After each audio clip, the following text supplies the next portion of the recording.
ညောင်ဝင်းနိုင်ဘာလုပ်နေရလဲ ခင်ဗျားကိုဘယ်နဲ့ပဲမခေါ်ဖို့ဘယ်နဲ့ကပြောရမလဲကိုရမ်းဆယ်ရင်ကျောင်းသားကြီးလည်းမဟုတ်တော့လုံတဲ့ပဲရောက် အေးအလုပ်ထဲရောက်တော့ဘာဖြစ်လဲအဖေနာမည်ခေါ်လို့မရတော့လားဟဲ့ငါ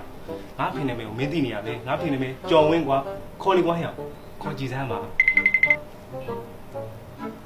အဖေနာမည်တက်ပြီးတော့ဆဲလေကွာဟဲ့ခေါ်ကြည်စမ်းပါ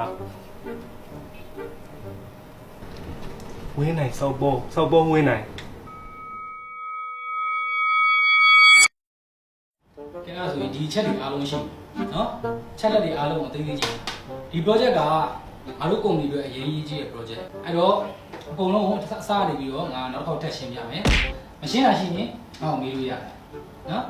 အဲ့တော့မိတ်ကပိုင်းကမိတ်ကပိုင်းတောင်းယူပြီးလို့ရှိမယ်ဒီတိုင်းလေးပိုင်းတောင်းယူပြီးလို့ရှိမယ် driver တွေ DOP တွေ cameraman တွေကိုစာချုပ်ချုပ်ဖို့တောင်းယူပြီးလို့ပြီးတယ်เนาะစာမဝယ်နိုင်တာပိုင်းကိုကြည့်ရတဲ့အချိန်ပြီးတော့ဒီမှာငါတို့သွားမယ့်နေရာကိုလို့ရှိရင်အဲ့ဒီ permission ကိုတက်နေတော့ဝယ်နိုင်နော်အဲ့ပြီးတော့လို့ရှိရင်ငါတို့ setting စင်းနေ setting စင်းပိုင်းကို setting ဘက်ကလိုအပ်တဲ့လူတွေလုပ်ပြီးတယ်နော်လိုအပ်တာတွေမေးချင်ကြလို့မရဘူးရေဦးကြီး setting မရှိရရင်ဝယ်ဖို့ဆင်းလိုက်ကိုမျိုးတွားပြီးစုပေးထားနော်အဲ့ဒါကိုသေးသေးစုပေးထားပြီးတော့တခြားဘက်က ဆရာ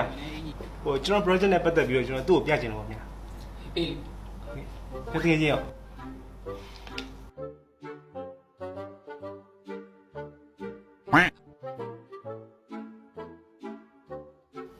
ဒီစင်ကြီးရလား ဟုတ်ပြေးပါတယ် အေး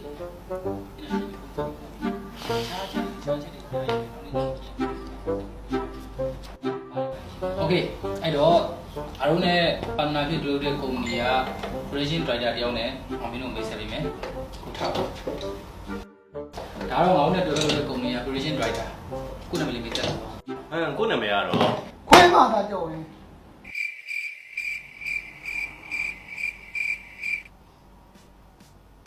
ကျော်ဝင်းပါ